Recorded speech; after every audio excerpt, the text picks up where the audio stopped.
Akkam jirtu barattoota keenya Milkii Health Science YouTube channel paartii 18ffaan kun deebinee dhufnee jirra. Egaan akkuma beekamu yaadannoo qabachaa akka nu faana turtan abdii guddaa qabna. Paartii 18ffaan kun egaa kan inni irratti xiyyeeffatu TB irrattidha. Akkasumas egaan TB keessaati kanneen nuti har'a irratti mari'achuuf isin barsiisuuf dhufne tokko definition isaarraa eegallee hanga infectious agent TBdhaaf biyya keenya keessatti beekamu ta'anii mode of transmission dhibee kana pathophysiology isaa akkasumas clinical feature yookaan immoo mallattoolee sign and symptoms extrapulmonary TB fi pulmonary TB akkamitti adda baasna, diagnosis barbaachisu maalidha, investigationiin extrapulmonary fi ergamu maalidha, pulmonary TB kan ergamu maalidha.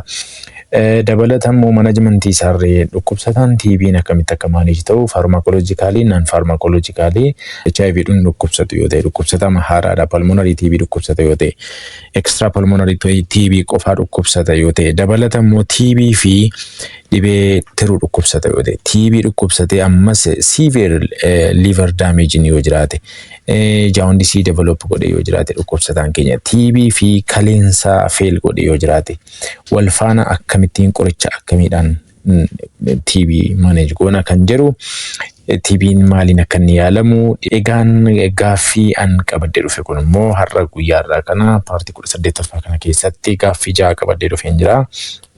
Gaaffiin lama kan narsiidha. Gaaffiin tokko immoo kan warra farmaasiidha. Akkasumas qormaata kan echoorraati gaaffii lama fudhadheen jira.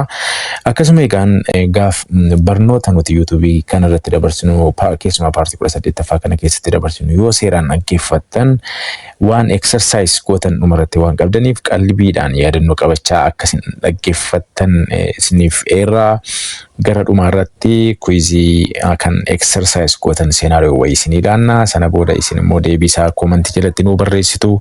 Kanaaf hanga dhumaatti video keenya akka daawwattan isin affeerra. Akkuma beekamu subscribe gochuu hin dagatina isiniin jenna. Yaadaaf qeeqa qabdan comment jalatti nu barreessaa. Comment gaafa nu barreessitan eessa akka video keenya ilaalaa jirtan biyya keessan ibsuudhaan yaada keessan yoo comment jalatti nu barreessitan videoon keenya achi gahaa jiraachuu akka barruuf jenneedha. Gara barnoota keenyatti ceenaa nu faana tura. Yaadannoo qabachuu hin dagatina. Yeroo milkii qabaadhaa.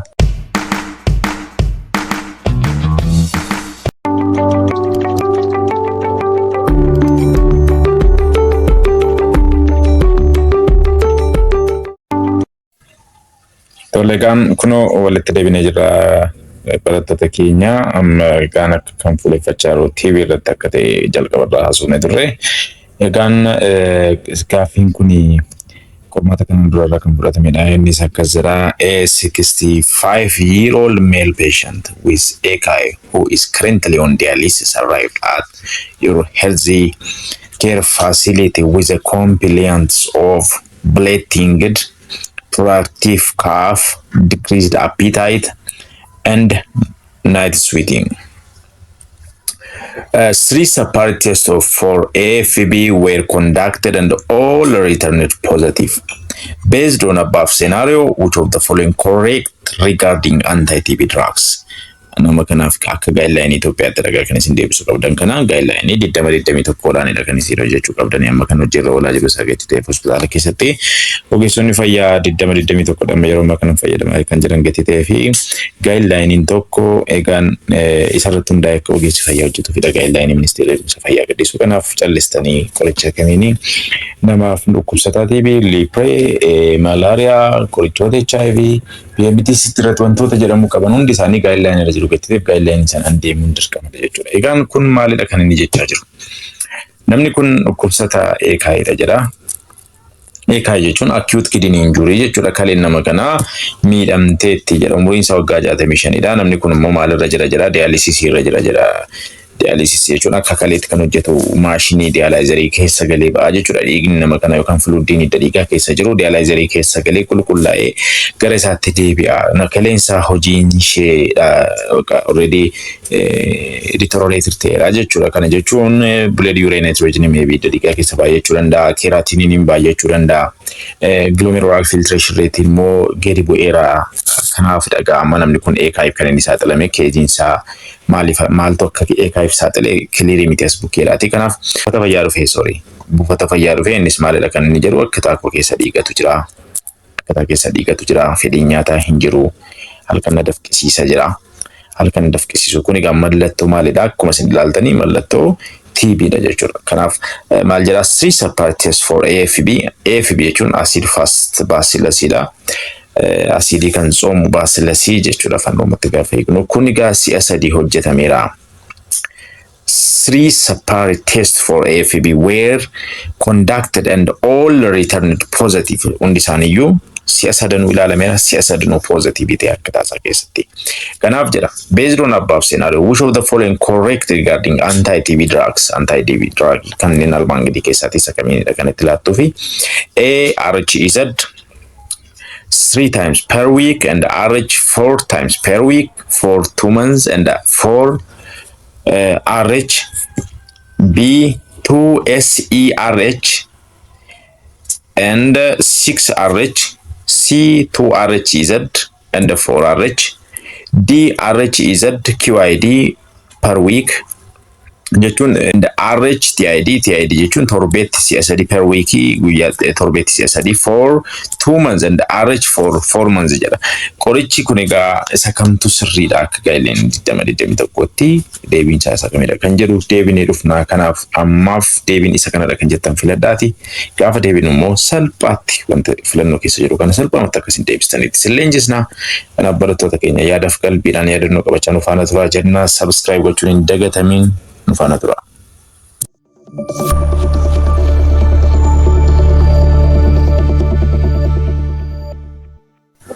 Tolegaan kunis formaatuma kanaan duraarraa kan fudhatamedha.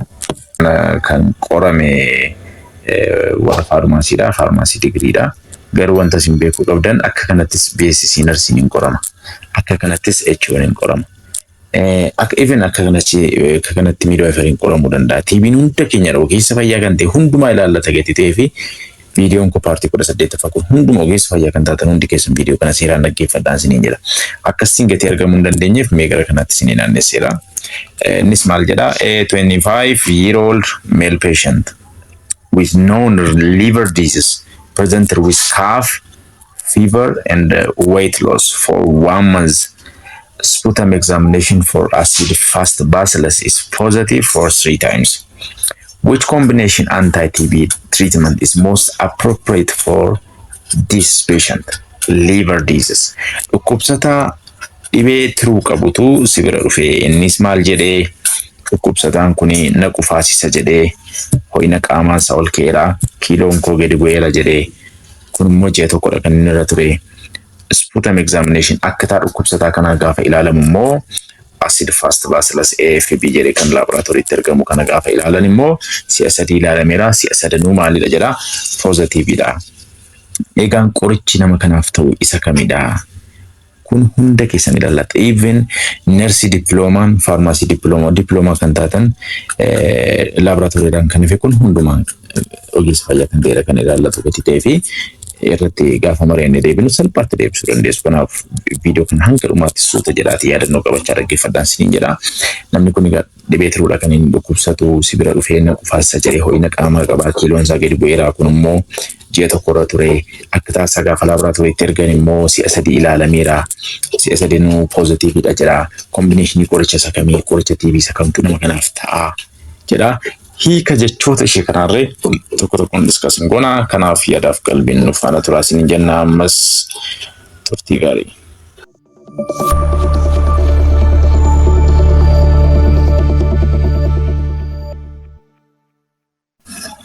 Ayyee kun immoo qormaata BSc Nursing kan Juunii 2016 qoramanidha. Jala kanaan fudhadheera qormaata ijoolleen kaasanii keessaan nu ergan. Egaan asumaan wannan sanitti nu barbaadu qormaata of harkaa qabdan karaa telegiraamii dhuunfaa keenyaas karaa telegiraamii gruupii keenyaas yoo nu ergitan viidiyootti goonee salphaatti choice keessa warroota jiran opshinoota afran isaanii filannoo keessa jiran hunda isaanii seenaariyoo sana translate goonee akka isiniif galutti garee gareedhaan gruupiidhaan akkaataa mata duree jijjiiraniitti qabanne isiniif dhufna. Kanaaf qormaan isin harka jiru yoo jiraate karaa inbox akka nu ergitan kabajaan isin gaafanna. Qormaanni kanaan dura ture garuu akkuma kanaan dura isinitti himne maqaa Milkii Health Science Tutorial Center jedhu karaa gruupii keenya itti makamuu dandeessu. Kanaaf achirra isinii goonee jirna. Kitaabota dubbisuu qabda. Qormaatota kan bara 2011 kaasee hanga 2016 jiru achirra argattu. Kanaaf even qormaata diploomi level 4 NRC level 4 3 akkasumas durri 2 3 4 jedhanidha kan isaan deeman gatite qormaata isa kanaan dura akkasiin dubbistanii achirra isinii godheen jira. Kaayyoon keenya dhalootni akka kaayyoo isaa galmaan gochuudha. Faayidaa dhuunfaa isinirraan barbaannu. Kanaaf garee keenya keessatti yoo makamtan fayyadamuu taatu. Kanaaf nu faana turaa isinii jedha. Gaaffii gara gaaffii keenyaatti gaafa deebinu akkas jedha. Inni kunis akkasiin wanta hin argamneef gara kanatti isiniif naannesseen jira tokkumadha. Innis akkas jedha. A 4-year-old child was brought to pediatrics emergency. Jechuun daa'ima waggaa 4dha kuni. Pediatricsidha qormaanni kuni. Kutaa emergency dhufee maaliif dhufee inni immoo with a complaint of breathing difficulty qilleensa baasee geshuutu bakka sirna hargansuudhaan dhufee shortness of the breathing qaba. Dukan dyspnea qaba. Breathing difficulty tu jira. On examination the nurse suspected foreign body aspiration. Nursiin yeroo sana dhukkubsataa kana argee daa'ima kana argee aspiration shakkee. What the most important clinical feature the nurse should check to confirm this diagnosis. Clinical feature yookaan mallattoo isa kamiin yoo arge wanta kana dhugoomsataa. Mallattoo kanneen armaan gadii keessa. A. Gagging. B. Sign of infection. C.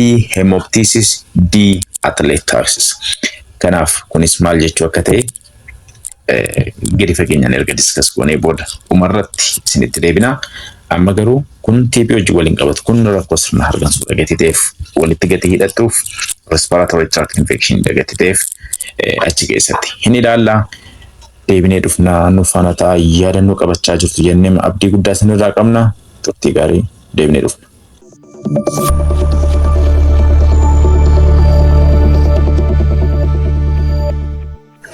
Ayyee kunis deebinee dhufnee jirra. Kan daawwachaa jirtan paartii 18ffaa dhimma TB irratti fuuleeffatudha.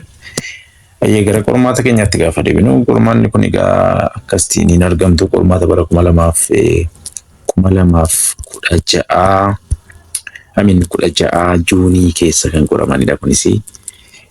Juuniidha. Egaan kun akkasiin argamtu gatitee gara PowerPoint'tti isiniif jijjiireen jira. Innis akkas jedha. 7-year-old child came to a hospital with a complaint of cough of 3 weeks duration. The child had weight loss and a history of contact with tuberculosis patient in the last 6 months. The nurse wanted to screen the child for TB. What the most likely confirmatory screening method for this child? Kunigaan maalidha kun kana kan qorame beeksisi narsiidha kan sada isinitti hime beeksisi narsiitu qorameedha. Kanaaf qormaata beeksisii kan isin bartanii as bukkeedha jecha jedhu qaba. The nurse dha baay'een isaa qormaata narsii ta'uu isaa kan isin beektanii jechuudha. Tole gara afaan Oromootti gaafa hiiknu maal jedha daa'imni kun daa'ima waggaa 7dha. Hospitaala dhufee maaliif dhufee na qufaasisa jedhee ammamirra ture 7 irra ture. Mucaan kunis gaa kiiloon isaa gadi bu'eera. Nama history of contact with tuberculosis patient jechuun ji'a dura nama TB qabdu kan walitti bubbu'eera daa'imni kun qufaa dhukkubsateedha kan inni dhufe amma. The nurse wanted to screen the child for TB. Screen gochuu barbaade. TB qabamoo hin qabu adda baasuu barbaade jechuudha. What the most likely confirmatory screen method for the child? A. Tuberculin skin test. B. Clinical feature. C. Radiography. D. Acid fast bacillus test of sputum. Afaan Oromootti yoo hiikamte deebishee argama gatiteef. ammas kun TB irratti kan fuuleffatudha qormaanni gaaffii keenya. Paartiin 18ffaan kun daa'imni kun egaa mallattoo TBdhaanidha kan inni dhufe. Kan ammoo screen gochuudhaaf qabamu hin qabu adda baasuudhaaf kanatti gootu isa kamiinidha. A. Tuberculin test, skin test. B. Clinical manifestation. C. Radiography. D. Acid fast basil test for sputum. Infaana tura gaaffii taanutti ceenaa kun gaaffii afuraffaadha kan ilaalaa jirru. Nufaana tura turtii gaarii yaadannoo qabachaa deema.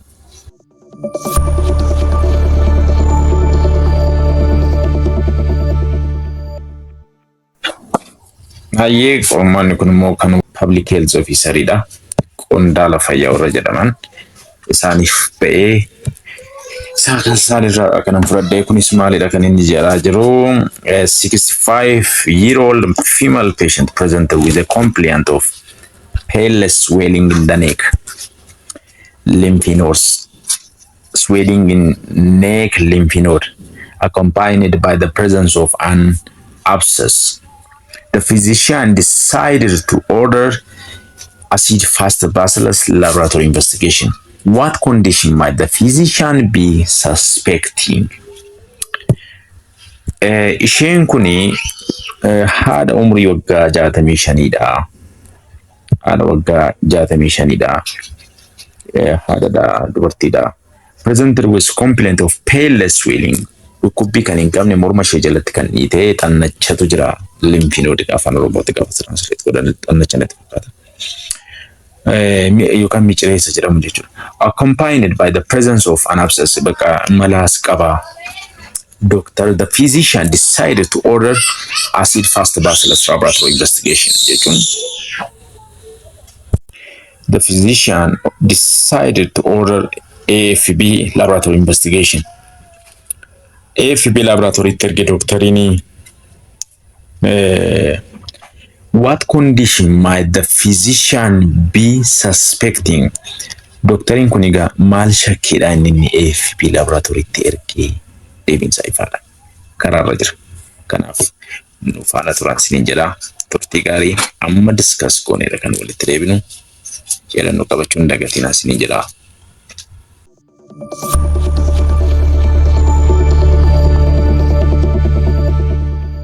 Hayyee deebinee dhufnee jirra kunoo agaan nama waa'ee TB moo isin barsiisee moo deebi'ee gara gaaffii keenyaatti deebinaa. Gaaffii keenyatti gaafa deebinu salphaamatti akkasiin deebisuu dandeessaniif gara tuberculosis PowerPoint isiniif qopheessee isinii ibsuu dhufe. Egaan tuberculosiin kun airborneidha. Innis maal jedhaa chronic gaafa jedhu gaa namni tokko qabamee yeroo dheeraa erga ture boodadha kan inni mallattoo agarsiisu gati ta'eef tuberculosiin acute miti. Kan isin beekuu qabdan erga qaama namaa keessa seenee booda haala eeggatee maayikiroofaajii waan godhee baasu qaba. Gana paatoofiizooloojii isaa gara fuulduraa keessatti kan gana diskas goonu. Kanaaf yeroo fudhataa jechuudha. Immuunitiin nama sanaa gadi bu'uu eeggataa jechuudha. Kanaaf kiroonikidha. Amma keeyama mallattoon agarsiisu jechuudha. Yeroo dheeraa boodadha kan inni mallattoo agarsiisu. Kanaaf kiroonikii jedhame tuberculoosiin. And infectious gaafa jennu namarraa namatti kan daddarbuu danda'udha. Innis egaan mode of transmission gaafa ilaallu gosa lamatu jira baay'ee komanii kan ta'e direct indirect jennee kan handoo viidiyoo gosa jalqabaa keessatti isinitti himeera. Infectious gaafa jedhamu communicabilidha jechuu agarsiisu isaadha. Kanaaf infectious microbacterial disease important as a major cause of illness jechuun dhibee fiduudhaaf baay'ee murteessaa kan ta'e microorganismii microbacterium kan jedhamudha. Innis even du'arree baay'ee fidaadha kan inni jiru nama ajjeesuudhaan irree beekama jechuudha. Dhibeen kun yeroodhaan yoo namni yaalamu baate rakkoo hamaa fiduu danda'a. Kanaaf dhibeen kun iddoo kamiyyuu jira jechuudha. Biyya keenya keessatti garuu infectious agentii yookaan immoo microorganismiin baay'ee komanii ta'e yeroo ammaa kana namoota baay'een ittiin saaxilamanii jiran wantoota kana lamaanidha jechuudha.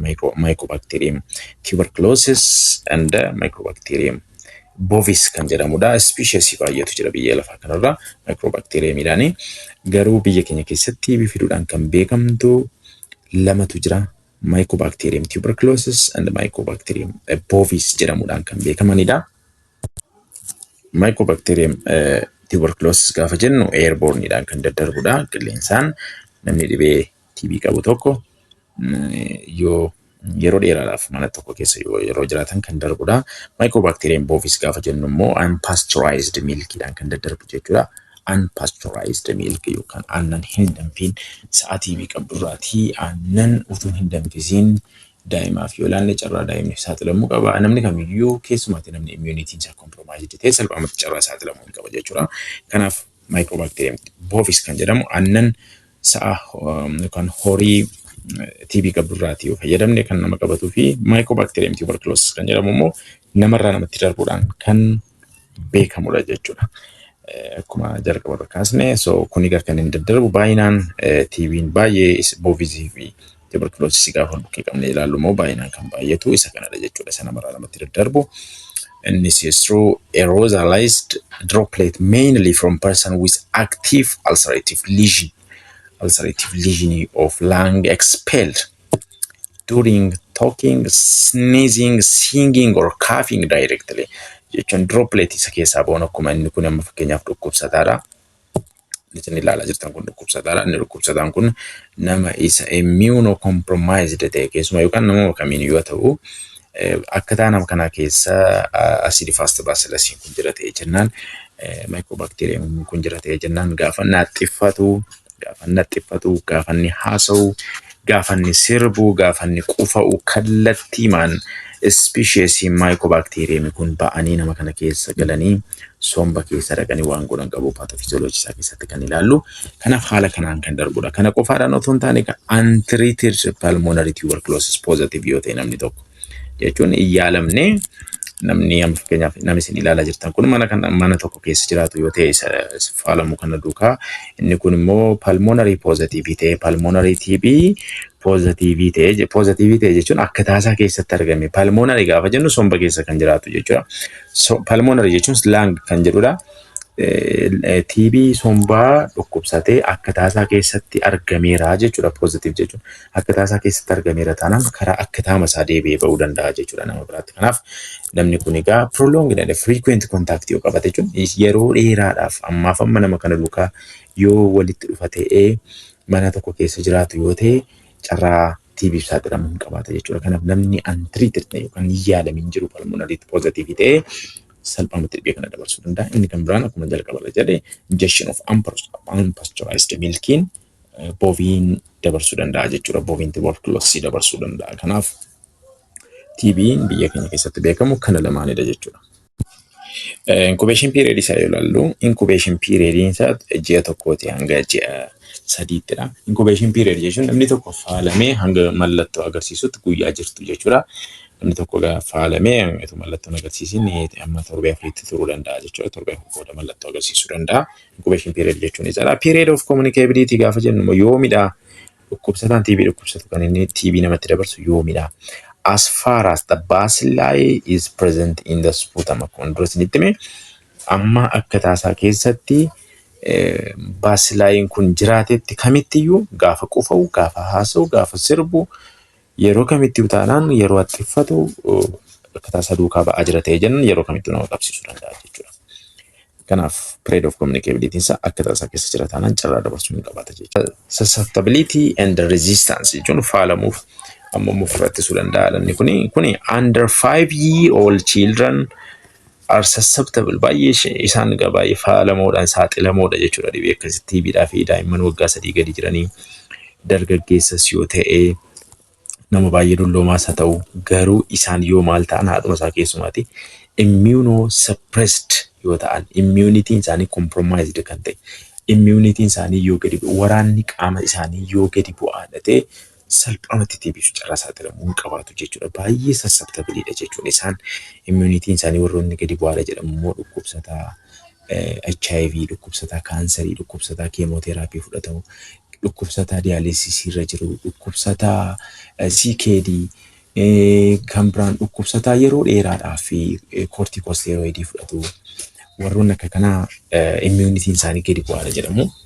Kanaaf warroonni akka kanaa yoo nama TB qabu duukaa kontaaktii qabaatan salphaamatti qabamuu danda'u jechuudha.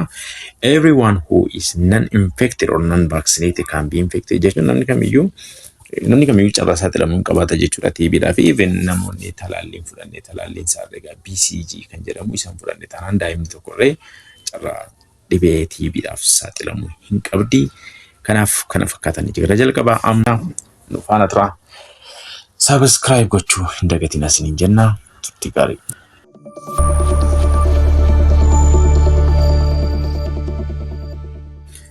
Tolegaan gara clinical feature TBtti tun deemin dura clinical feature yookaan clinical manifestation sana kan fidu haala inni itti dhufu yoo pathophysiology isaa ilaalle hamma tokko dafee isinii galuu danda'a salphaamatti isinii galuu danda'a gati ta'ee fi mee akkamitti akka inni seenee eessa akka inni dhaqee maal akka inni godhu waliin haa ilaallu. Baay'ee murteessaa kan ta'es barnoota keenya paartii 18ffaa TB irratti fuulleffatu keessaa pathophysiology kunii fi pharmacological management TB baay'ee murteessaadha gati ta'eef qalbiidhaan akkana dhaggeeffattanis hin barbaadaa yaadannoo qabachaan afaan turaan siniin jedha. Akkamitti qaama namaa keessa akka seenu waliin ilaalla jechuudha. Amma akkuma ilaalaa jirtanii sirna hargansuu keessa seenee tuberculosis kuni Mycobacterium tuberculosis kuni bovis haa ta'u AVM haa ta'u tuberculosis haa ta'u sirna hargansuu kana keessa seenee sirni hargansuu haala isheen ittiin of eegdu naturally kan kennameef reflexonni jiru. Mucous membrane jira, ciliaan jira. Kanaaf haala kanaan amma fakkeenyaaf gaafa yoo wanti tokko qaxxaamuree oropharynx, larynx, trachea, bronchi jechaa dhufe hamma dhumaatti kan argamtu alveoli irratti yoo dhufe qaamni keenya waan godhu qabaa jechuudha. Kanaaf steppiidhaan discuss gochuudhaaf akkamitti dhufee adda nagee as geemu maal akka inni godhu ilaaluudhaaf ishee kanatu yaadannoo barreeffattaniiti baay'ee natti tola. Warroota kana viidiyoo keenya gidduutti dhaabaatee yaadannoo qabadhaa deeman siniin jedha. Kana irra deebinee viidiyoon hojjennu gati ta'eef qormaata irratti immoo eeriyaan kana salphaamatti waa'ee TB salphaamatti deebisuuf ishee kana beekuu qabdu jechuudha. Kanaaf isheen inni jalqaba maal jedha inhalation of Mycobacterium tuberculosis already bakka namni kun dhibee nama kanatti dabarsuudhaaf akka picture masalan fayyadamedha kun namni kun TB qaba yoo ta'e pulmonary TB qaba yoo ta'e nama isa kanatti qufaa inaxxiffata hinaasaa insirba nama kana keessa maal ta'e jechuudha. Yeroo dheeraadhaaf wajjin jiraatu prolonged contacting qabata jirataanaan nama kana duukaa Mycobacterium tuberculosis kun sirna hargansuu seena jechuudha.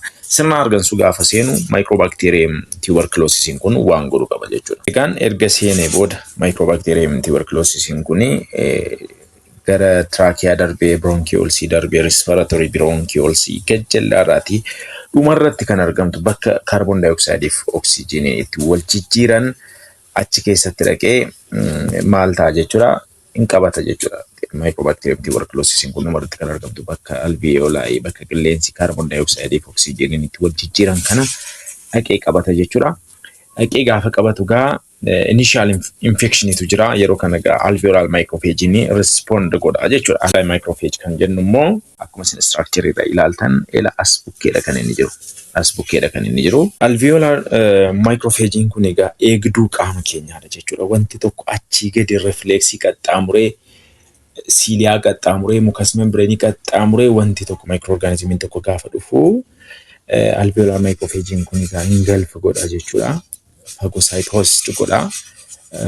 Egaan Mycobacterium tuberculosis kunis erga carbon oxygenii baatamee dhiibamee gaafa gad dhufu alveoli dhufa jechuudha. Alveoli jechuun immoo eeriyaa kana ilaalaa jirtu bakka oxygenii fi carbon dioxide itti wal jijjiiranidha. Eeriyaa baay'ee murteessituu taatedha jechuudha isheen kun. Dhuma laangii irratti kan isheen argamtu picture irratti isinitti agarsiisuudhaaf. Dhuma laangii irratti kan isheen argamtu as bukkeetti kan isheen argamtu dhuma irratti kan isheen argamtu garuu hojii isheen hojjettu hojii addaadha jechuudha isheen kun. Kanaaf egaa Mycobacterium tuberculosis kun gaafa alveoli ga'u biyyi nagaadha si'ee gaafa inni hojii hojjechuuf jedhu alveolar microphage kun maal godha jechuudha engulf godha liqimsaanii jechuudha. Phagocytosis godhaani alveolar microphage kun bakteeriyaan kun unique cell wall qaba jechuun ofirraati akka alveolar microphage kun caccabseenii hin dhabamsiisneen kan godhu kan tajaajilu wayii qabdi jechuudha. Mycolic acid kan jedhamu ofirraa qaba cell wall isaarraati. Sana booda maal godha jechuudha eessa keessatti dhaqee walaala liqimsama kanaan gaafa kanaan liqimsamee inni kun dhabamsiisuuf jedhu isuma keessa seenee jechuudha. Maayikiroofiijii ma keessa galee maal godha achuma keessatti replikeet godha jechuudha. Kanaaf baakteeriyaan kun egaa hin duutu jechuudha, nyaatamtee hin duutu jechuudha. Achuma keessa maayikiroofiijii ma keessa taa'ee replikeet godha jechuudha. Sana booda jechuun waraana qaama keenyaa isaan akka isaan dhufan godha jechuudha. Maayikiroofiijiin kun egaa saayitokaayinsii kanneen akka intarleukin 12 kanaaf tumor necrosis factor alpha warroota jedhaman jechuudha. Isaaniin maal godha release godha jechuudha. Isaan immoo maal godhu jechuudha kan even T lymphocyte dabalatee yeroo kana gaha Mycobacterium tuberculosis kana qabachuudhaaf itti marsu jechuudha dhufanii jechuudha. Maaliif itti marsu akka inni iddoo biraan deemneef. Booda alveolar microphage keessuma taa'uu danda'a guyyaa murtaa'e, ji'a murtaa'e, waggaa murtaa'e jechuudha. Namni kun yeroon immunitiin isaa gadi bu'uudha kan inni eeggatu jechuudha. Kanaaf egaa maal godha jechuudha gara warroota amma haasofne warroota microphage warroota keemikaalota adda addaa kanneen akka interleukin 12, tumor necrosis factor alpha warroota jedhamanii T lymphocyte dabalate isaan maal godhu jechuudha itti marsu jechuudha. Itti marsuun immune seeliin akka kanatti amma fakkeenyaaf akka kanatti itti marsanii iddoo biraa akka hin dandeenye eenyudha gidduurra kan jiru Mycobacterium tuberculosis jechuudha. Iddoo biraa yoo dhaqee si fiduu danda'a, TB lymphadenoma fiduu danda'a, onni irraa dhaqee rakkoo fiduu danda'a, lafee irraa TB fiduu danda'a, intestine irra deemee rakkoo fiduu danda'a. Kanaaf utuu inni hin deemin jedhanii to'atu jechuudha. Kun egaa akkuma waraana jechuudha. Warroonni kun itti naanna'anii jiran kun warra waraana jechuudha. Waraana qaama keenyaa warroota baakteeriyaa qaama keenya keessatti dhufee akka rakkoo hin finne warroota kudhan jechuudha. Itti naanna'anii qabatu jechuudha. Iddoo biraa akka hin deemne godhu. Itti marsuun isaanii kun maal jedhameedha waamama formation of granulomas itti marsan. Granulomaan kun egaa itti uumamuunsa Mycobacterium gidduurra jirtu sun isheen gidduurra jirtu sun iddoo biraa akka isheen hin achumatti itti naanna'anii qabatu jechuudha. Hin qabatu achumatti eegu jechuudha akka inni du'u godhu.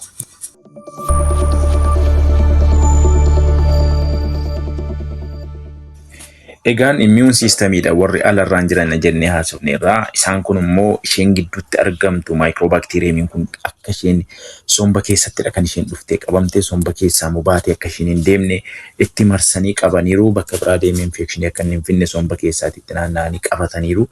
Itti naanna'anii qabatanii achi keessatti maal godhu jechuudha achuma keessatti eeguuni jechuudha akka inni du'u godhu. Garuu baakteeriyaan kun akkuma isinitti hime doormaanta ta'e achuma gidduu ta'a. Doormaanta ta'e asuma gidduu ta'a jechuudha. Hin eeggata haala mijataa eega jechuudha. So doormaanta ta'e giraanuloomaa keessa jiraachuu isaa kana maal jenna jechuudha latent TB jenna. Mallattoon agarsiisne dhukkubsataan geetti ta'eef hin duune achi keessa taa'aa jira. Latent TB ta'ee jenna. Yeroo kana gaamma fakkeenyaaf kun egaa latent TB infection jira inni mallattoon agarsiisu jechuudha. Dhibee kunis namatti dabarsuu hin danda'u jechuudha. Latent irratti namatti dabarsuu hin danda'u. Eenyutu to'atee jira wanta ta'eef immune system immune response fiigaa dhufaniiru to'ataniiru jechuudha. Iddoo biraatti akka hin baqanne jechuudha. To'ataniiru. Garuu maaltu jira as bukkee risk of activation tu jira. Ammayyuu taanaan barattoonni yaadannoo qabachaa akkas hin deemtan kanan barbaadu. Latent phase mallattoon agarsiisu dhukkubsataan garuu immune seeliin asitti to'ateenidha kan inni jiru. Akka iddoo biraan naqne to'ateenii jira. To'ateenii jira taanaan garuu doormaant ta'e as gidduu taa'aa dhokotee doormaant ta'e hin duune baay'ee cimaadha. Seel woolii isaarra maal akka jiru isinitti meera. Kana booda maal godha jechuudha reactivation tu jiraata. Kanaaf maal godha jechuudha as keessa taa'ee step itti aanutti ce'aa jechuudha. Step itti aanutti immoo gaafa ceenu maaltu jira latent TB infection akkuma isinitti hime jechuun amma fakkeenyaaf somba keessa galee baakteeriyaan sun hin argamte yookaan immoo latent phase itti marsanii latent phase option lamatu jira jechuudha. Latent phase kun immoo yookaan asuma keessatti dormaan ta'ee eradicate ta'e immune seeliin nama sana cimaadha ta'e jennaan carraanii deebi'ee reactivation isaa reediidha. Garuu immunitiin nama sana baay'ee gadi bu'aadha taanaan giraanuloomaa sana maal godhanii bahu jechuudha. Cabsanii bahu jechuudha. Cabsanii bahu yeroo kana maal jennee waamna active TB infection jenna.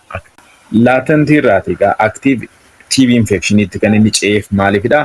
Immunity nama sanaatu gadi bu'aa ta'e jechuudha. Immunitiin isaa suppressed ta'e yoo jiraate HIV dhaan ta'uu danda'a, malnutrition dhaan ta'uu danda'a. Prolonged chemotherapy dhaan ta'uu danda'a. Prolonged corticosteroid dhaan ta'uu danda'a. CKD dhukkubsataa, DLS irra jiraata dhukkubsataani. Kanaaf immunitiin isaa maal ta'e jechuudha gadi bu'e. Immunitiin isaa gadi bu'e taanaan immoo warroonni itti marsanii eegaa jiran kun hin dadhabanii jechuudha. Itti marsanii warri dhaabbachaa jiran eeganii kun dadhaban jechuudha. Inni dadhaban taanaan immoo innumti sila riphee malee hunduu negatitee fi maal godha jechuudha gaafa isaan dadhaban cabsee ba'a jechuudha. Cabsee ba'e taanaan immoo iddoo biraa deemee mallattoo agarsiisuu danda'a jechuudha. Active TB irra jira taanaan dhukkubsataan kun maal agarsiisuu jalqaba jechuudha. Mallattoo active pulmonary TB jira gatiteef mallattoo agarsiisuu jalqaba jechuudha. Kunis amma fakkeenyaaf somba keessatti wanti kun kan inni raawwate. Egaan akkuma picture ishee kanarraati agartanii dhiigni qulqullaa'uuf dhufaa eessarraa dhufaa onneerraa dhufa. Onneerraa dhufaa onneerraati karaa pulmonary arteryidhaanii gara asitti ergama dhiigni oksijineetid akka inni ta'uuf. Inni kun amma inni dhufee dana galee oksijiinii hin qabu. Oksijiinii puuriidha gatiteef as keessa gaafa darbu dhufu namni sun gaafa qilleensa gara keessaatti fudhatu oksijiinii naqxee maal taati jechuudha. Itti maxxanti jechuudha red blood cell hemoglobiniitti jechuudha. Ayiraniitti gaafa dhaqee maxxanu bileediin kun oksijineetir ta'e immoo deebi'ee sadhagan inni garuu left atriumii dhaqee gala isa booda aortaa dhaqaa. Aortaan immoo pump godhaa. Yeroo kana gaa maaltu jira jechuudha. Bakteeriyaan as bukkee jiru bakteeriyaan asiitii alveoli microphage kana granuloma cabsee ba'e active infection kun microorganismiin kun as keessa blood stream keessa gala jechuudha. Capillary kana keessa gala. Capillary kanaan baatamee eessa dhaqa jechuudha. Gara qaama fagoo jirutti dhaqa jechuudha. Sana booda lymphatic vessel dhaqa. Lymph node dhukkubsaa. Gara onneetti deebi'a. Gara onnee hertiirraas rakkoo fiduu danda'a. Extra pulmonary fiduu danda'a jechuudha. Extra pulmonary TB jechuun gaa TB isa somba keessaati amallaxee ba'ee hidda dhiigaadhaan baatamee bakka biraa deemee rakkoo fidee jechuudha. Extra pulmonary TB jechuun TB gosa lamatu jira. Tokko pulmonary TB dha. Pulmonary TB dha. Inni tokko immoo extra pulmonary TB dha jechuudha. Extra pulmonary TB ni asuma keessa somba kana keessa kan inni ture jechuudha. Kun dhuma sombaarratti kan argamtu iddoo kana keessa qofaa kan jiraatu jechuudha. Pulmonary TB jechuun gaafa namni sun qofa waxxiffatu haasa'u kan asirraan naanna'anii gara alaatti ba'an jechuudha. Extra pulmonary TB jechuun garuu onneen oksijineeted naa godhi jettee gaafa isheen sombatti ergitu somba keessaa immoo eenyutu eeggachaanii jira dhiiga sana Mycobacterium tuberculosis jira gatitee dhiigni tokko qulqullaa'ee gaafa onneetti deebi'uuf jedhu Mycobacteriumiin kun duukaa deebi'a jechuudha gara onneetti. Kanaan baatamee gara onneetti gaafa deebi'u onneen dhiigni sun oksijineeted dha jettee pump gooti dhiigaan baatamee bakka biraa deemee maal godha jechuudha. Haqee extra pulmonary TB fide jechuudha. Haala kanaan kan inni circulate godhu jechuudha. Circulate godhee gaa extra pulmonary TB dha yoo ta'e akka orgaanii sanaatti mallattoo agarsiisa. Pulmonary TB dha yoo ta'e namni tokko rakkoo sirna hargansuu wajjin wal qabatu mallattoo agarsiisuu danda'a jechuudha. Kanaaf pathophysiologiin isaa kana fakkaata. Gara clinical feature isaa ta'a deebinuun ufaana ta'a yaadannoo qabachuun dagatinaa subscribe gochuus akka hin daganne isiniin jenna. Like, share, comment godhaa. Galatumaan ufaana tura ammas.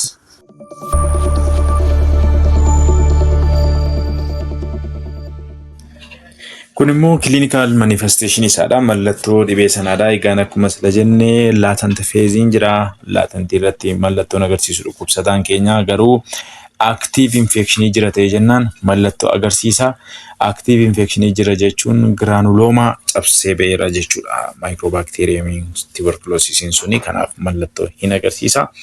Egaan mallattoon agarsiisu yoo TB sombaadha ta'e mallattoon agarsiisudha. Inni kun yoo TB sombaadha ta'e kanneen akka persistent kaafammaaf qufaasisuu torbee sadii isaa ol kan irra ture productive akkataa kan of keessaa qabu akkataan sun immoo dhiiga makatee kan ba'u afuura kutaan jiraachuu danda'a yookaan shortness of breathing laphee waraansa yookaan chest pain jiraachuu danda'a.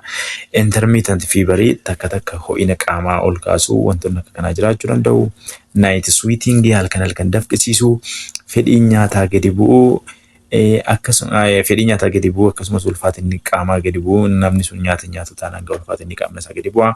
Mallattooleen kun agarsiistuu dhukkubsataan sun TB kan agarsiisu jechuudha. TB kan agarsiisu jechuudha. Egaan TB gaafa jennu jalqabumarraa gaafa kaasne gosa lamatu jira. Tokko kan sombaadha, tokko immoo ekstiraadha. Extra pulmonary TB sombaan ala jechuudha. Hidda dhiigaadhaan baatamee deemee orgaanii kan biraa gaafa inni miidhu jechuudha. Kanaaf yoo somba dhukkubsata ta'e TB sombaadha yoo ta'e kileentii keenya irratti kan nuti agarru mallattoolee amma haasofne kanadha jechuudha. Extra pulmonary TB dhukkubsata yoo ta'e ekstiraadha fide yoo ta'e hidda dhiigaadhaan baatamee somba keessaa miliqee hidda dhiigaadhaan baatamee bakka biraa deemee rakkoo fida yoo ta'e Mycobacterium tuberculosis kuni xannachaa ishee fiduu danda'a jechuudha. Isheen kunis scenaariyoo silaa wajjin waan ta'e wal qabataa. Inni kun egaa extra pulmonary TB dha. Slow kan ta'e suuta jedhee kan guddatudha. Haala mijataa eeggatee jechuudha. Immunitiin kan nama sanaa immoo gaafa ni gadi bu'u rakkoo kan fidudha. Egaan akkuma kana miciree morma jalaa irra dhidhiiteessuu danda'a. Inni kun egaa dhukkubbii hin qabu gaafati gaafattu. Dhukkubbii qabaa jettee gaafati gaafattu. Peenii hin qabu siin jedhu. Painless enlargement of lymph node. Miciree lymph node kana keessa egaa wantoota qaama keenya fayyada waan baay'eetu jiru. Kanarraan kan ka'e peeniin hin jiraatu. Inni ta'a hin mala'a jechuudha. Mallattoolee akka kana agarsiisuu danda'u. Yoo TB lymphadenaitis yoo ta'edha kan akkas jiraatu. TB lafeedha yoo ta'e immoo jointii sana gargar dhukkubbiin hin jiraata. Dhiita'uun hin jiraata. Malaan keessaa discharge of pus yookaan immoo malaan keessaa bahu miila dhiita'e sana keessaa malaan bahu. Maashaan dadhabuu yookaan muscle weakness, paralyzed ta'uu, narvii miidhamuu. Stiffness of joint, buusaan kottoonfatee diriirfachuu diduu mallattoolee akka kana dhukkubsataa irratti arguu dandeenya jechuudha. Dabalatammoo yoo naannoo onneematti ol deebi'e immoo oxygenated blood diduu kan microbacterium tuberculosis kun yoo ol deebi'e extra pulmonary TB kan biraa keessaati. Pericarditis yoo fide innis mallattoo nuti dhukkubsataa irratti agarru waraansa laphee yookaan chest pain, hafuura kutaa, shortness of breathing kana arguu dandeenya jechuudha. Mallattoolee akka kana yoo dhibee onnee dhaqee miidhe kanneen kana wajjin wal fakkaatan arguu dandeenya. Yoo meningisii yookaan immoo kan bireen akkas cover godhee argamu meningisii kana yoo inflamed godhe immoo yookaan miidhe immoo TB meningitis inni jedhamu immoo viidiyoo koo paartii lammaffaa irratti akkuma isiniif hojjedhe meningitis mallattoolee qaban hunduma isaan dhukkubsataa sanarratti arguu dandeenya jechuudha. Innis mataa dhukkubbii, ho'ina qaamaa, ol jechuun morma gogsee gar tokkotti hambisuu, confusionii yeroo mallattoo akka kanaa dhukkubsataa irratti arguu hin dandeenya jechuudha. Amma ammaatti kan nuti discuss gochaa jiru maalidha? Extra pulmonary TB. As bukkee inni kunis extra pulmonary TB dha. Inni kunis extra pulmonary TB dha. Inni kunis extra pulmonary TB dha. Actually isa kana discuss hin goone. Gana discuss goona. Inni kunis bone TB inni jedhamus extra pulmonary TB dha. TB lymphadenaitis inni jedhamus extra pulmonary TB. TB sombaa alaa jechuudha. TB'n kun egaa amma immoo gara GIT immoo yoo deeme intestinal TB isa jedhamu yoo fide immoo inni immoo maal godhaa fedhii nyaataa hin jiru gatii ta'e ulfaatinni qaama gadi bu'aa garaa irratti rakkoo gatii fiduu fi garaan boqoquu gogiinsa garaa yookaan garaa kaasuu yookaan dhukkubbii garaa arguu dandeenya. Garaan garmalee dhiita'uu yookaan immoo fluid abnormally accumulated in abdominal cavity yookaan bishaan abdominal cavity keessatti yoo garmalee kuufamee ascites isa jedhamu kana fidaa isa kana jechuudha. Akkaataa kanaadhaan garaan dhukkubsataa garmalee dhiita'uu danda'a yoo intestinal TB qabaate jechuudha. Ascites kan fidan garuu TB qofaa miti. Mata duree keenya har'aatu TB dhaa fida malee ascites kan fidan dhibee baay'eetu jira. Ascites kan fidan garuu amma kan discuss gochaa jiru TB gati ta'eef dhukkubsataan TB dhukkubsatu garaansaa akka kanatti dhiita'uu hin danda'a jechuudha. Pulmonary TB namni qabu gaa salphaamatti dhibee TB kana daddabarsuu danda'a jechuudha. Ammoo gara diagnoosisaatti ceenu nu faana turaa subscribe gochuun dagatina ijoollee keenya birarree akka share gootanii nu geessan abdii guddaa isinirraa qabna. Nu faana turaa.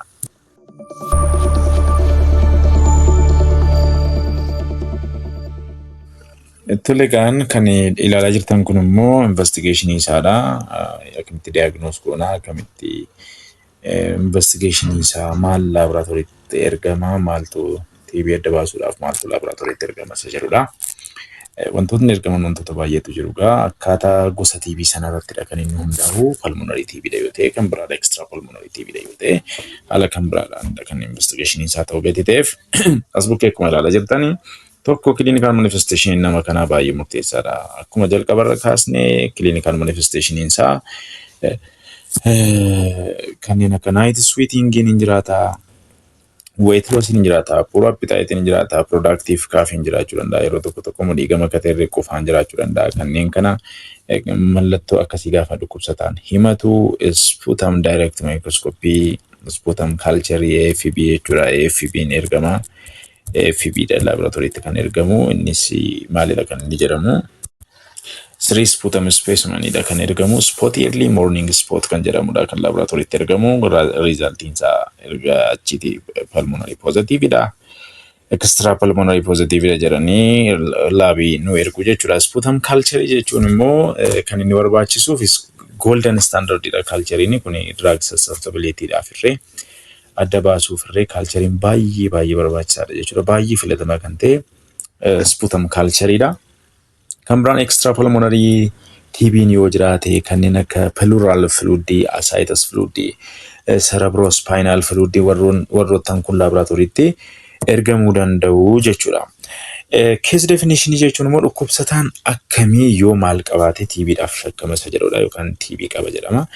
Kan jedhudha case definition kun immoo definitive or proven case of tuberculosis in the patient whether either of the following egaan kanneen armaan gadii keessaatti tokko qabaachuu qaba nam tokko TB dha jedhamuudhaa fi tokko sputum smear akka ta'an dhukkubsataa kanaa one sputum positive is enough for HIV positive patient jechuun akkuma sila pathophysiology isaa keessatti kaasnee turre granuloma itti uumee immunity nama sanaa gaafa inni gadi bu'aa deemu immoo granuloma keessa dormant inni ta'e Mycobacterium tuberculosis cabsee bahaa isa booda TB sombaa ta'uu danda'a yookaan immoo hidda dhiigaa capillary ishee carbon dioxide dhaan dhufee oksijiinii fudhatee deebi'uuf jedhuun blood vesseliin alveoli dhufee deebi'u sanumaan baatamee gara extra pulmonary TB fiduu danda'a. Kanaaf egaa immunity nama sanaa gadi bu'aadha ta'ee jennaan TB salphumatti dhufuu danda'a. Immunity irratti kan inni murtaa'u. Kanaaf yoo akka dhukkubsataa kana lama fudhame keessaatii tu sportas keessaatii waan sputum positive dha ta'ee jennaan HIV dhukkubsataa taanaan gahaadha TB qaba jechuu dandeessa jechuudha. Sputum culture positive for mycobacterium jechuun culturein golden standard dha jennee akkuma sila kaasne akkataa keessatti cultureidhaan positive ta'e yoo argame baay'ee bakka dhukkubsataan sun TB qaba jedhama. Yookaan immoo Mycobacterium tuberculosis defined from clinical specimen either by culture or by molecular technique daanis kanneen hojjetaman jiru. Isaaniinis maybe yoo positive ta'e nam tokko tuberculosis qaba jechuu hin dandeenya jechuudha case definition isaa keessatti. Kanaaf egaa extra pulmonary TB dha taanaan immoo kanneen ergaman kanneen baay'eetu jiru. Dabalata wantan isinitti barbaadu tokko dhukkubsataan tokko TB-dhaaf suspect yoo ta'e dirqama maal isaa ilaaluu qabdu HIV test isaa ilaaluun dirqamadha jechuudha. Namoota immunity isaanii gadi bu'aa ta'an irratti diagnostic ta'eef TB baay'inaan kanneen argamu. Dhukkubsataan TB kamiyyuu maal laabiraatooriitti ergamuu qaba? HIV test dirqama ilaalamuu qaba jechuudha. Dirqama sababa immunity isaa gadi bu'eef dhufuu danda'a jettee namni kun even treatment HIV irra jalqabsiisuudhaa fi serostatusii nama kanaa beekuun dirqama gadi ta'eef HIV test ilaaluun dirqamadha. Egaa imaging study'n irra ergamuu hin danda'a. Imaging study baay'ee murteessaadha jechuudha. Kanaaf even X-ray'n irra yeroo itti barbaachisu hin jiraata. Kanaaf kanneen kana fakkaatan laabiraatooriitti erguun hin danda'ama jechuudha. Dhibee tokko TB dha moo TB miti jedhamee akkataa keessaa FB specimanii fluid keessaa ergamuu danda'a. FB'n kun akkataa keessaas laabiraatooriitti ergamuu danda'a. Kanaaf laabiraatoorii FB jedha taanaan Mycobacterium adda baasuuf jedhamee kan ergamu jechuudha.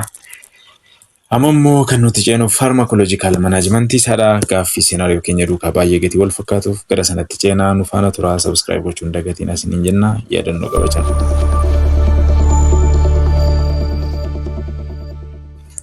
Tolee kan gara pharmacological management isaatti gaafa dhufnu immoo pharmacological management itti tunceen dura nan pharmacological managementiinis baay'ee barbaachisaadha dhukkubsataa TB fi nan pharmacological managementiin baay'ee murteessaadha. Qoricha malee dhukkubsataa keenya wantoota gorsuu qabnu waan baay'eetu jira. Tokko kaawunsil gochuudha dhukkubsataa keenya qoricha kanan jalqabsiisin dura akkaataa inni qorichatti fudhatu sirriitti advice gochuu ni qabna. Qoricha kana gaafa liqimsu immoo adverse effect qoricha kana wajjin wal qabatan dhukkubsataa keenyatti himuu qabna. Dhukkubsataan kun egaa qoricha kana immoo guyyaatti si'a meeqa akka fudhatu sirriitti advice gochuu qabna. Sa'aatii isaadhaan yaadatee akka inni liqimsu qorichi TB kun egaa guyyaatti takkaadha kan inni fudhatamu. Sa'aatii meeqatti akka inni liqimsu nyaata madaalawaa ta'e kan nyaachuu qabu. Sababiin isaa silumayyuu dhibeen kun kan isheen itti dhufte immunitiin nama kanaa gadi bu'ee fi dhagati ta'ee fi nyaata madaalawaa ta'e kan nyaatu advaayis gochuu qabna. Boqonnaa gaarii kan inni fudhatu akka inni boqotu advaayis gochuu ni qabna. Kanaaf egaa kan kana fakkaatan irratti advaayis gochuu ni qabna jechuudha. Okay. Akkasumas immoo yoom deebi'ee akka dhufurree yoom hordoffiin deemee akka inni barbaachisu maaliif immoo barbaachisa kan jedhu itti himuu qabna jechuudha. Kan inni dhufu qabu gaa spootamee FB yoo of keessumaatii pulmonary TB dha yoo ta'e kan inni deebi'ee dhufu ji'a lammaffaa, ji'a shanaffaa, ji'a ja'affaa irratti teessi ta'uun dirqamadha jechuudha. Dhukkubsataan kuni akka taasaa keessaati baakteeriyaan kun eradikeetir ta'e negatiivii ta'uu qaba jechuudha. Poozitiivii ta'e taanaan rakkoo hamaa uuma gatii ta'ee fi namni kun deebi'ee gaafa teessi ta'u negatiivii ta'uu qaba jechuudha. Kanaaf ji'a lammaffaa, ji'a shanaffaa fi ji'a ja'affaa irratti deebi'ee spootamee FB teessi ta'uu qaba jechuudha. Garuu egaan gara farmakolojiisaatti deebinaa farmakolojiikal management for TB. TB immoo akkamitti manage goona kan jedhu mee haa ilaallu. Innis maalidha? Akkamittiinidha qorichichi kan inni kennamu? Kiniinii firee tokko keessa qorichoota baay'eetu walitti makamee jira gatii ta'eef standardiin sun akka biyya keenyaattidha kan nuti haasofnu gaamma. Kanaaf all patients defined a group receive the same treatment regimen. Dhukkubsataan hundumtuu TB qabatee jennaan qoricha wal fakkaataadha kan inni fudhatu. Haraariif jalqaba yoo ta'e garuu dhibee gosa tokkodha ta'e jennaan kan qoricha inni fudhatu gosuma tokkodha jechuudha. Kanaaf kombinaashinii qorichaadhaanidha kan inni kennamu. Inni immoo combination of 4 or more anti-TB medicine jira. Kombinaashinii qoricha 4 yookaan qoricha 4tu walitti makameedha kan inni kennamuu fi garuu afuransaa taabileetii tokko tokkoon jiru otoo hin taane taabileetii tokko keessa qoricha gosa 4tu jira jechuudha keessa isaa jechuudha. Kanaaf bifa kiniinii tokkoonidha kan inni kennamu.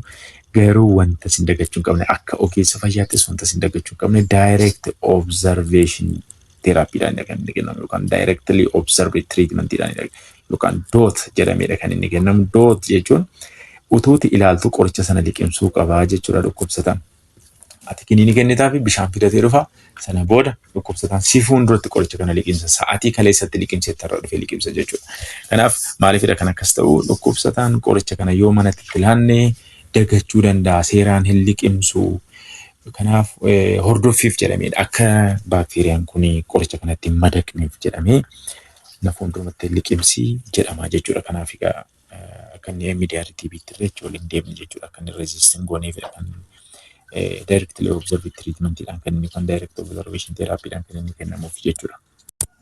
Qorichoonni kun immoo eenyu faadha? Akka Itoophiyaatti first line anti-TB. First line anti-TB'n eenyu faadha? R'n kan agarsiisu rifaamsiin, H'n kan inni agarsiisu isoniazid, Z'n kan inni agarsiisu pyrazinamide, E'n kan inni agarsiisu ethambutol. Kanaaf gaafa waamaman R, H, E, Z jedhamanidha kan isaan waamaman jechuudha. Qorichoonni kun taabileetii tokko keessadha kan isaan jiran.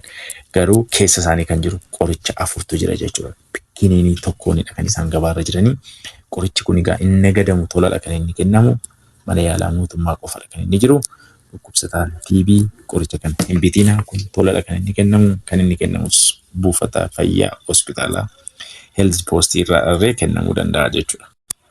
Dandeettii qorichoota kanaa immoo gaafa ilaallu rifaamsiinii gaafa jennu baakteeriisiidaalidha. Baay'ee potent kan ta'edha.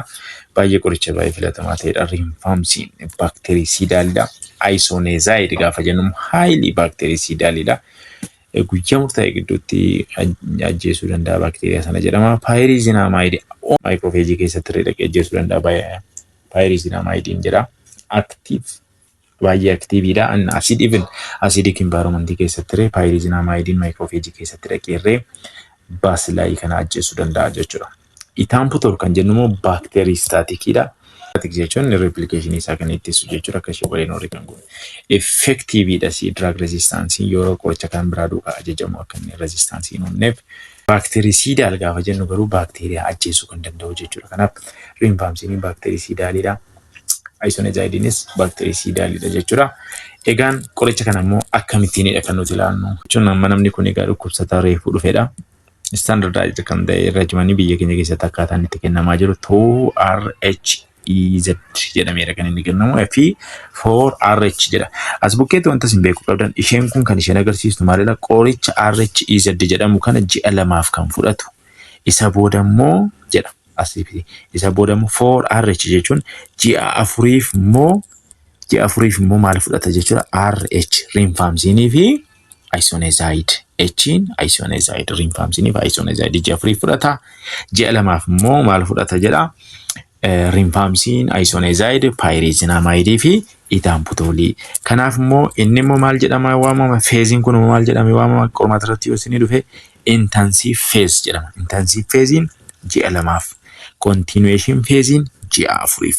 Kanaaf dhukkubsataan TB dhukkubsatu extra pulmonary yoo ta'e pulmonary TB yoo ta'e reefuu jalqaba reefuu dhufatee jennaan qoricha ajajamuuf maalidha RHEZ dha jechuudha. Kun immoo ji'a meeqaafidha? Ji'a lamaaf. Isa booda ji'a afuriif immoo maal fudhata jechuudha 4RH fudhata jechuudha. Ji'a meeqaaf qoricha TB fudhata jechuudha ji'a ja'aaf qoricha TB kana liqimsa jechuudha. Yeroo guyyaatti si'a takka liqimsa jechuudha. Egaan as bukkeetti wanta isin beekuu qabdan extra pulmonary TB immoo hundumaa irratti ji'a ja'aaf ajajama miti. Gaaffii seenaariyoo keenya keessa keetiin jirreef randarba malee. Kuni extra pulmonary TB kanneen akka bone TB, joint TB, TB spondylitis faa kana TB meningitis faa irratti feeziinii dabaluu jira jechuudha. 2RH kan inni ajajamu warroota man jedhe irratti kan ajajamu 2RHEZ ji'a lamaaf ta'e ji'a 10f immoo maal fayyadama jedha RH fayyadama jedha. Haala kanaan guideline 2021 kan inni gorsu jechuudha. Kanaaf extra pulmonary TB hunduma duukaa immoo si'a takka gosuma tokko miti jechuudha kan inni ajajamu. Even TB meningitis TB pericarditis taanaan irree adjuvant corticosteroid yerootti dabalamuuf hin jiraata. Periodontiloonni duukaa jechuudha. Kanaaf egaa dhukkubsataan keenya pulmonary TB dhukkubsatu tokko qoricha kana fudhachaa kan inni ilaalamu qabu kan inni hordofamu qabu persistency isaa fi reappearance of clinical feature of TB jiraachuun qabu jechuun mallattoon TB deebi'ee dhufuun qabu baduu qaba jechuudha. Ulfaatina dhukkubsataa sirriitti ilaaluu qabna. Dabalatammoo as bukkeetti wanta beekuu qabdan clinical feature clinical manifestation dhukkubsataa irraa baduu qaba. Weightiin dhukkubsataa yeroo yerootti meejor ta'uu qaba. Weightii dhukkubsataa kiiloo dhukkubsataa sirriitti meejor gochuu qabna. Kan biraan immoo adverse effectiin dhukkubsataa qoricha liqimsaa jiru kana qoricha wajjin wal qabatee dhufee ordoffii gaafata jechuudha. Dabalatammoo complication wayii yoo jiraate complicationin TB duukaa yookaan qoricha kana duukaa wal qabatee dhufu yoo jiraate adheeraansii yoo rakkina qabaate dhukkubsataan keenya adheeraansii gaafa jennu akka nuti ajajneetti qoricha kana sirriitti fudhachaa jira kan jedhu ordoffii gaafata jechuudha. Kan biraan immoo risk for drug resistance yoo jiraate kan biraan yoo fakkeenyaaf yaala kana utuma fudhatu ji'a lamaaf utuma fudhatu afuriif shaniifis fudhatee yoommoo responsiin jiru nuniin satisfying godhu ta'e baay'ee adagaa guddaa qaba jechuudha. Kana jechuun mallattoon irra jiru utuu hin badin yoo ture kiiloon dhukkubsataa keenyaa yoo dabaluu dide complicationin adda addaa yoo dhufanii ammayyuu qoricha kana liqimsaa ji'a lama ji'a sadii ji'a afuriif utuma liqimsuu dhiiga tufaa halkan dafqisiisaa baay'ee qufaasisaan kiiloon isaa gadi bu'a ta'e jennaan rakkoo hamaatu dhufeera. Kun maal agarsiisa? Drug resistance jira jechuudha. Drug resistance. Kanaaf hordoffii akkasii dhukkubsataa keenyaaf taasisuu qabna jechuudha. Mee amma immoo dhukkubsataan kalee dhukkubsata yoo ta'e seenaariyoo keenya wajjin kan wal qabatudha. Kalee dhukkubsata yoo ta'e tiruu dhukkubsata yoo ta'e qoricha TB keessaa isa kamtu ajajamaaf kan jedhu gara sanatti ceenaa nu faana tura. Subscribe gochuun dagatinaa jira. Yaadannoo qabachaa nu faana tura.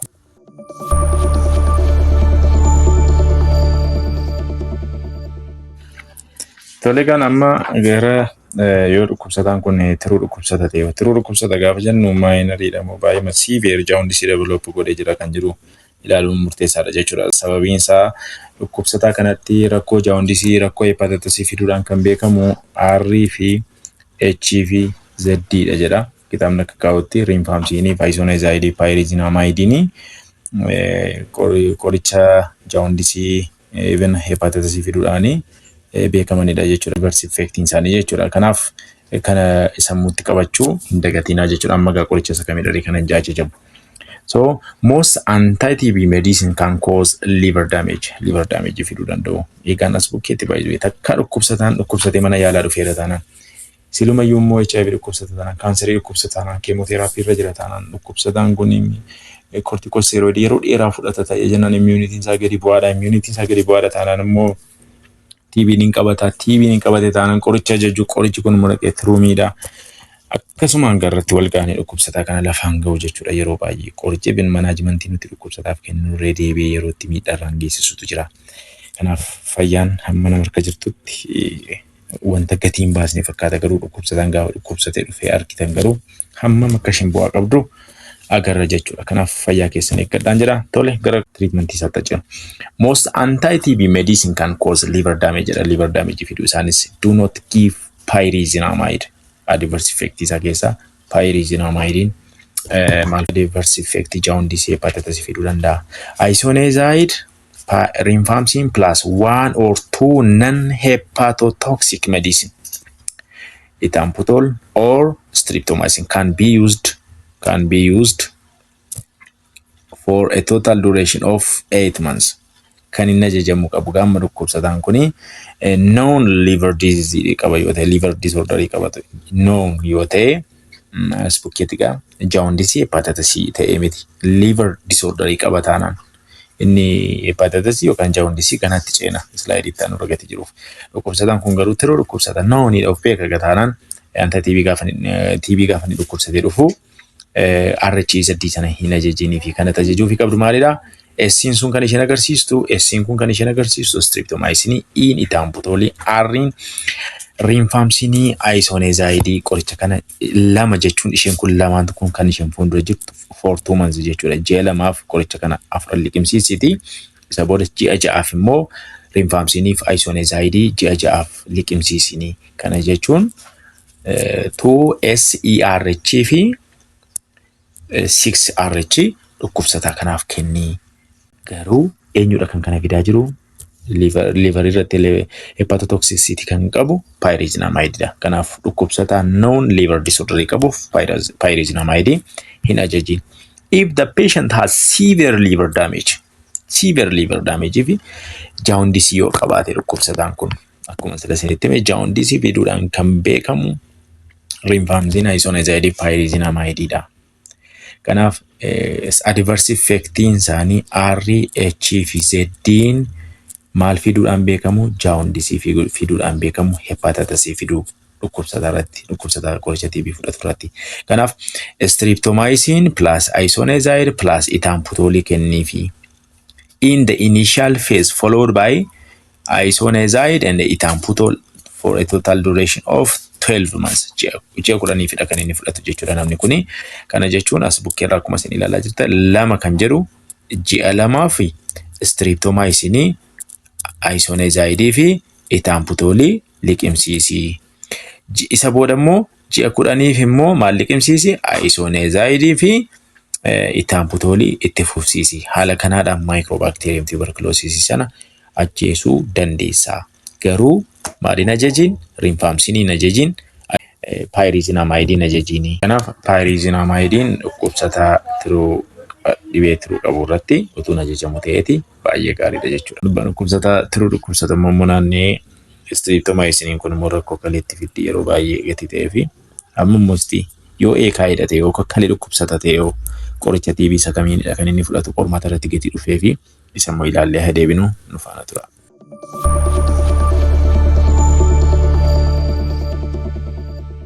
Okay, amma immoo treatment of patient with renal failure kana jechuun TB dhukkubsataa garuu kaleessin dhukkubsata yoo ta'e qoricha TB keessaa isa kamii yaalta? Yeroo tokko dhukkubsataan normaalii RHZ ajajanii fi yookaan qoricha TB jalqabee guyyaa lammaffaa irratti maal isiniin jedha dhufe fincaan kootu burtukaanii fakkaate hin diimate bifa isaa gaddarame maal isiniin jedha. Kan akkas godhu maalidha? Rifampicin. Fincaan dhukkubsataa bifa isaa orange yookaan red colorii kan godhu rifampicin jechuudha. Kanaaf qoricha adda kuchisiisuurra reassuure gochuudha kan nuti qabnu jechuudha. Kanaaf yaada nuti kenninuuf maalidha? Akkuma bukkeerraa ilaaltan in patient with estimated GFR. Isa kuni less than 30 ml per minute yoo ta'e. Rifampicin and isoniazid jedhas bukkeera. Rifampicin and isoniazid do not need adjustment in patient with renal failure. Kaleensa dhukkubsateera taanaan rifampicin fi isoniazid adjust gochuun hin barbaachisu.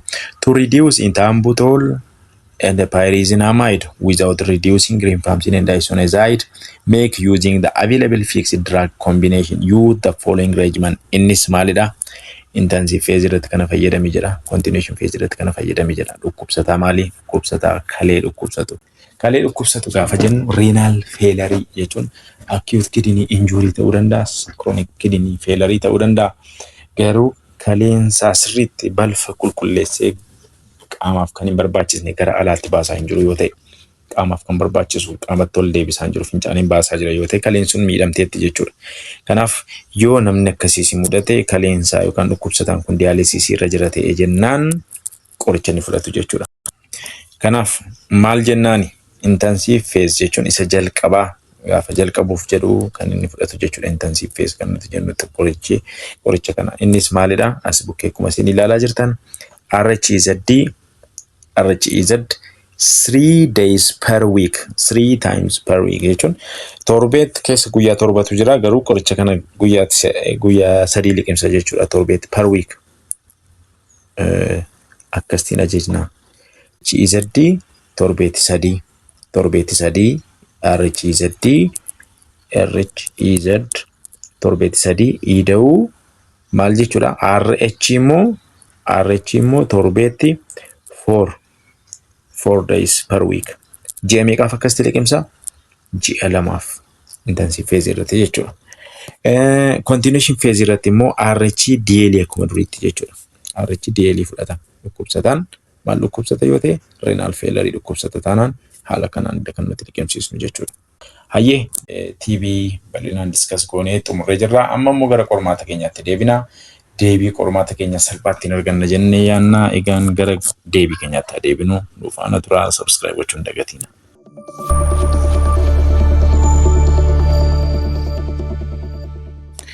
Tole gaan gara gaaffii keenyaatti deebinee dhufnee jira. Amma gaa deebii salphaamatti itti baasuu dandeenya jechuudha. Akka seenaariyoo kanaatti namni kun umurii waggaa 65dha. Male patientidha. With AKI who is currently on dialysis arrived at your health care facility with a complaint of blood-tinged productive sputum, decreased appetite, and night sweating. 3 separate tests for AFB were conducted and all returned positive result. Dhukkubsataan kun TB dhukkubsataa. Inni akka jedhee haasa'u bakka dhukkubsataan kun TB dhukkubsataa, TB dabalatammoo AKI dhukkubsataa. GFR'n nama kanaa gadi bu'aadha. Kanaaf qoricha isa kamiinidha kanatti ajajjuu fi kan inni jechuu barbaade geetiteef akka irratti mari'annee irratti deebiin isa kamidha jechuudha. Akka guideline jedhutti dhukkubsataan kee AKI dhukkubsata yoo ta'e, GFR'n isaa 30 gadidha yoo ta'e, GFR'n nama kanaa 30 gadidha yoo ta'e, 30 gadi jechuun 30 ml'dha. 30 ml per minitiidha yoo ta'e kanatti kennuufi qabdu. Intensive phase irratti akkam kenniif jedha. Intensive phase irratti RHEZ torbeetti 3 kan biraan RH torbeetti meeqa 4 ji'a meeqaaf ji'a lamaaf as keessa jiraare filannoo keessa waan akkasii jira. Maal jedha as bukkeeraati? Maal jedha? 2 RHEZ 3 times per week sirriidha. Dabalatammoo 4 times per week for 2 months sirriidha. 4 RH sirriidha. Deebiin isa kanadha. Deebiin eedha jechuudha. Biin immoo maal jedhaa?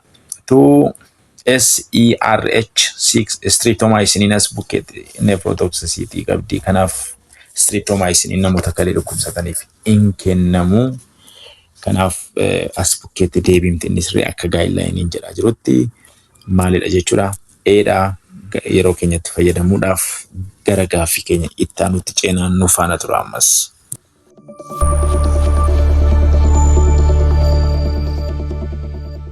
Gaaffii isa lammaffaatti deebinee dhufnee jirra. Gaaffiin lammaffaas immoo dhimmuma kana amma darbee jiru kan wal fakkaatudha. Namni kun umurii waggaa 25dha. Male patientidha. Innis of beekaa turuu dhukkubsata. Namni kun garuu deebi'ee kan hin dhufe maalidha jedha. Scarf, fever, weight loss nyaata nyaachaa jiru. Inni qaamaa jira. Kiiloon isaa gadi bu'eera. Akka taansaas Amin akka isaan isaa mirmaraa godheera acid fast baasilaayidhaa fi 3 times check gaafa ta'u positiividha. TB dhukkubsata. TB ida'uu known liver disease jechuudha. Kanaaf qoricha isa kamiinidha kan inni fudhatu akka sila discuss goone irratti immoo viidiyoo gara jalqabaa irratti akkuma discuss goone namni tokko known liver disorder ta'e jennaan qoricha TB namni sun fudhachuu qabu maalidha jedha guideline-in 2SERH dha jedha 2SERH streptomycin tambutoli rifampicin isoniazid jedha pyrizinamide garuu na jejiin jedha kanaaf as bukkeetti maalidha jechuudha 2SERH erga ta'e booda ji'a ja'aaf moo maal fudhata jedha rifampicin isoniazid fudhatu jedha ji'a ja'aaf kanaaf jechuun ji'a meeqa fudhata jechuudha ji'a 8 as keessaa deebiin isa kamidha RH kanaaf deebiin isa kamidha 2SERH and 6RH dha kanaaf deebiin isa kamidha jechuudha siidha ammas nufaana tura gara gaaffiitti nuti ceena.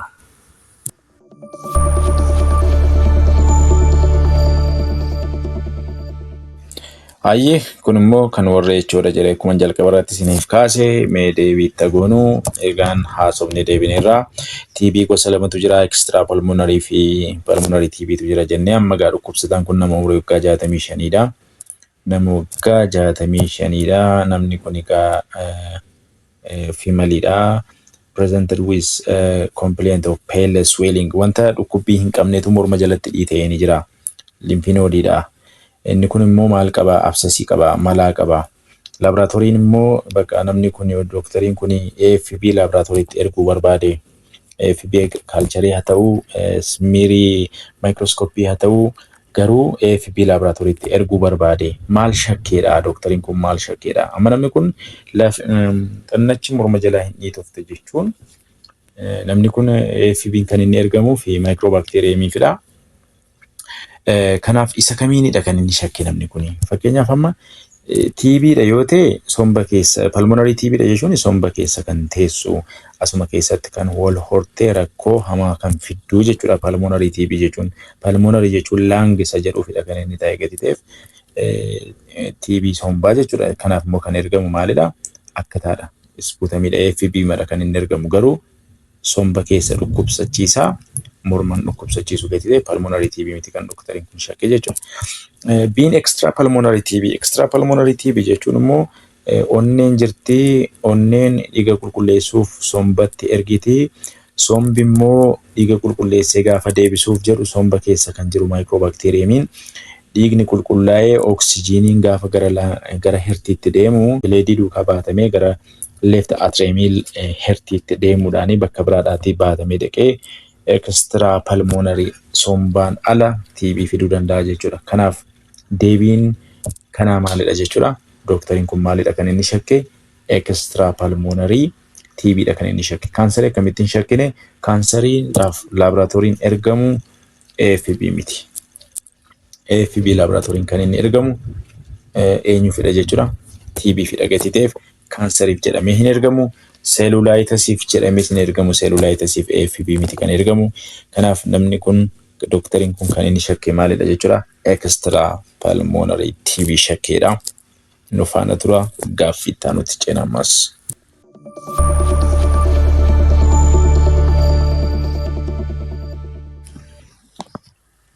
Inni kun immoo TB wajjin waliin qabatu garuu respiratory tract gati ta'eef meedee gaaffiin kun gati dhimma kanatti wal qabattuuf mee discuss goonu isheenis maalidha kan isheen jettu a 4-year-old child was brought to pediatrics emergency with a complaint of breathing difficulty qilleensa baasii gashuu baay'eetti cimaa daa'ima waggaa 4dha mana yaalaa kan dhufe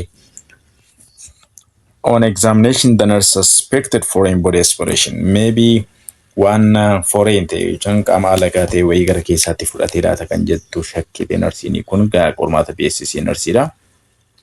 Kanaaf what is most important clinical feature that the nurse should check to confirm that dhuguma wanta qaama alagaa ta'e keessatti fudhatee moo fudhanne kan jedhu adda baasuudhaa fi isa kamiin dhugoom mallattoo armaan gadi filannoo keessa jiru keessa isa kamiin dhugoomsachuu qabdi.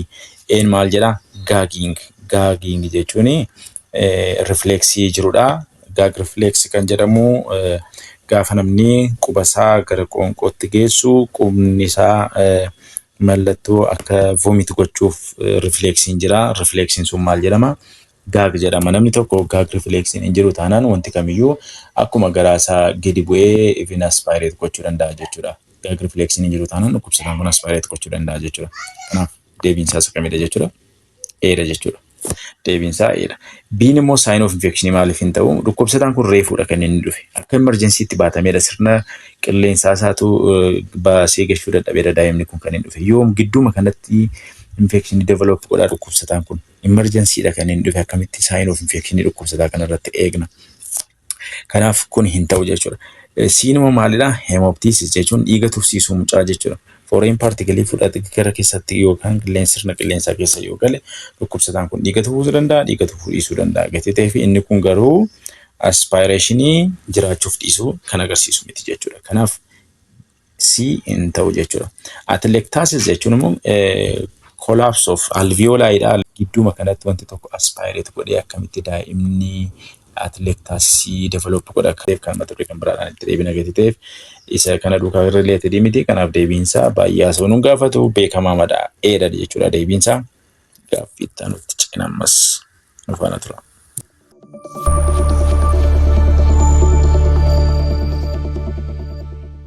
Gaaffii isa dhumaadhaan kun immoo innis akkas jedha 25-year-old public health officer was educating the community about pulmonary tuberculosis. Health officer kan ta'e tokkotu uummata barsiisaa, uummata waa'ee pulmonary TB irratti leenjisaa jira. Maal jedhee immoo barsiisaa jira? Kan inni irratti barsiisaa jiru aannan itoo hin danfisiin hin fayyadamina. Aannan itoo hin danfisiin dhibee namatti darbu irrattidha kan inni barsiisaa jiru. Which species of microbacterium is he discussing with the community? Sanyii baakteeriyaa kamiinidha inni uummata kana duukaa waa'ee unpasteurized milk kana TB kanaan darbu kana kan inni haasa'aa jiru. Isa kamtu fidaadha amma? Unpasteurized milk kanaan kan darbu kamidha? Microbacterium tuberculosis. Microbacterium tuberculosis jechuun kan inni daddarbu akkamittidha? Inni dhukkubsataan gaafa xiffatu, qufa'u, haasa'u, sirbu eenyutti seena jechuudha? Qaama shakkamaa immunitiin isaa gadi bu'ee keessa seenuudhaan yookaan latent phase ta'ee ta'a.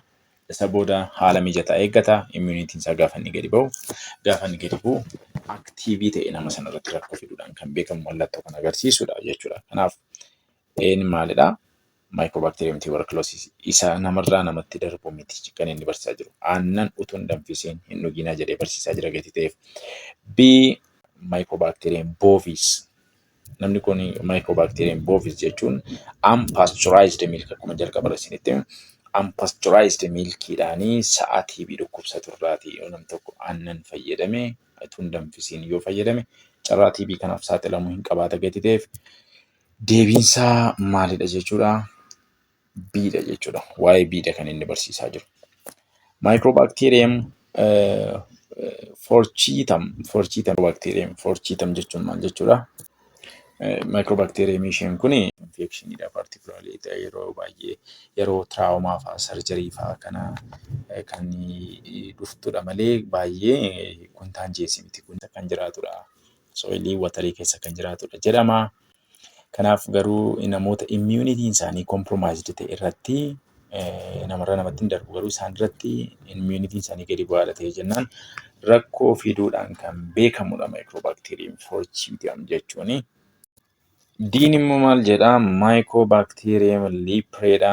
Mycobacterium leprae jechuun immoo dhibee juuzamiin kan namatti fidudha malee rakkoo pulmonary TB namatti fiduudhaan kan beekamu miti. Inni kun leprosy kan namatti fidudha yookaan Hansen's disease kan jedhamu dhibee juuzam yookaan immoo namni kan inni dhibee qurcii jedhu isa namatti fiduudhaan kan inni beekamu jechuudha. Kanaaf namni kun garuu isa miti kan inni barsiisaa jiru. Aannan akkaataa isin itti danfisan irratti waa'ee pulmonary tuberculosis unpasteurized milkiidhaan darbuudha kan inni barsiisaa jiru gatii ta'eef inni immoo waa'ee maalidha kan inni haasaa jiru? Waa'ee Microbacterium bovisidha kan inni haasaa jiru gatii ta'eef deebiinsaa Bidha. Ammas nu faana tura. Egaan kuiziiwwan exercise gootan qabdu dhumarratti kan isin gaafannu. Kanaaf gara qormaatitti isin ceesisa. Na faana bu'aa.